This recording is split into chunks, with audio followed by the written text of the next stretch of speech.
জীবনে তো কঠিন সময় আসেই, তাই না? আর তখন মনে হয় যেন কোন দিকে যাব কিছুই ঠিকঠাক বুঝতে পারছি না। তো আজকের আলোচনাটা ঠিক এই বিষয়টা নিয়েই। কিভাবে আমরা এই কঠিন সময়গুলোতে নিজেদের মনের জোর বা মানসিক শক্তি বাড়াতে পারি, চলুন সেটাই জেনে নেওয়া যাক। এই প্রশ্নটার সাথে মনে হয় আমরা কম বেশি সময় পরিচিত।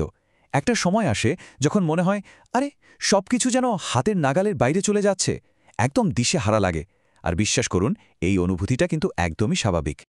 তাহলে চলুন আলোচনাটা শুরু করা যাক।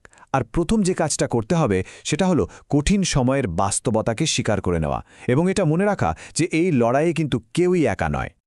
দেখুন, হতাশ লাগা বা মন ভেঙে পড়াটা খুব স্বাভাবিক একটা ব্যাপার। শক্তি মানে কিন্তু এই না যে কেউ কখনো হোঁচট খাবে না বা পড়বে না।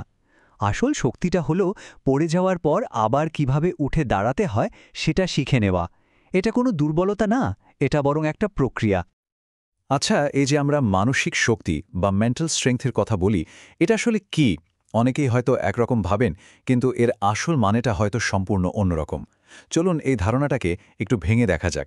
ব্যাপারটা কিন্তু বেশ মজার। একদম সহজ ভাষায় যদি বলি, মানসিক শক্তি মানে কিন্তু কোনো সুপার পাওয়ার না। এমন না যে মনে কোনো কষ্টই লাগবে না। ব্যাপারটা আসলে হলো যে কোনো ঝড়ঝাপটা বা ধাক্কা সামলে নিয়ে আবার উঠে দাঁড়ানোর ক্ষমতা। ইংরেজিতে খুব সুন্দর একটা শব্দ আছে এর জন্য, রেজিলিয়েন্স, মানে যে কোনো পরিস্থিতি থেকে ঘুরে দাঁড়ানোর ক্ষমতা। এখানে পার্থক্যটা কিন্তু আকাশ আর পাতালের মতো।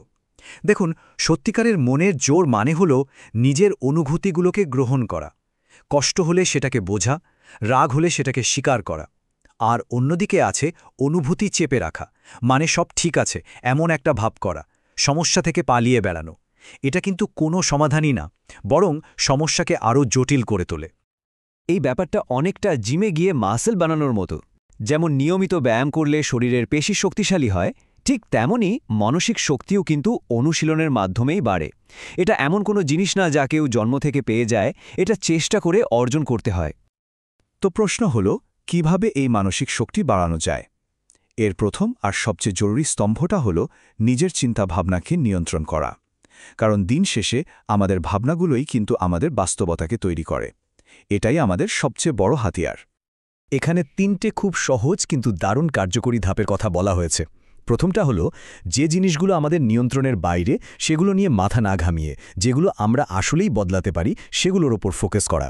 ২ নম্বর, যখনই মাথায় কোনো নেগেটিভ চিন্তা আসে নিজেকে একটু থামিয়ে প্রশ্ন করা, আচ্ছা আমি যা ভাবছি এটা কি আসলেই সত্যি? আর ৩ নম্বরটা হলো প্রতিদিনের ছোট ছোট ভালো জিনিসগুলোর জন্য একটু কৃতজ্ঞ থাকা। এই অভ্যাসটা কিন্তু দৃষ্টিভঙ্গিটাই পাল্টে দিতে পারে। এই কথাটা একবার ভাবুন তো, ঝড়ের সময় শক্ত ওক গাছটা ভেঙে পড়ে, কিন্তু নরম উইলো গাছটা নুয়ে পড়ে নিজেকে বাঁচিয়ে নেয়। এর মানে কি?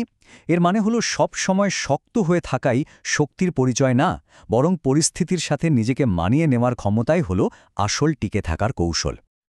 আচ্ছা, চিন্তাভাবনা তো গেল, এবার আসা যাক দ্বিতীয় স্তম্ভে। আর সেটা হলো কাজ করা। কারণ শুধু ভাবলে তো চলবে না, তাই না?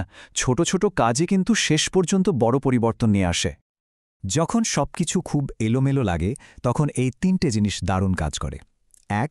সারাদিনের জন্য খুব ছোট একটা লক্ষ্য ঠিক করা, যেমন শুধু নিজের বিছানাটা গোছানো। কাজটা ছোট হলেও এটা শেষ করার পর একটা অন্যরকম ভালো লাগা কাজ করে। ২. শরীরটাকে একটু নাড়াচাড়া করা, ১০ মিনিটের জন্য একটু হাঁটা বা হালকা ব্যায়াম, এগুলো মনকে ফ্রেশ করে দেয়। আর ৩. একটা সাধারণ রুটিন ধরে রাখা, এটা জীবনে একটা ছন্দ ফিরিয়ে আনে। তো আমরা আলোচনার প্রায় শেষ পর্যায়ে চলে এসেছি।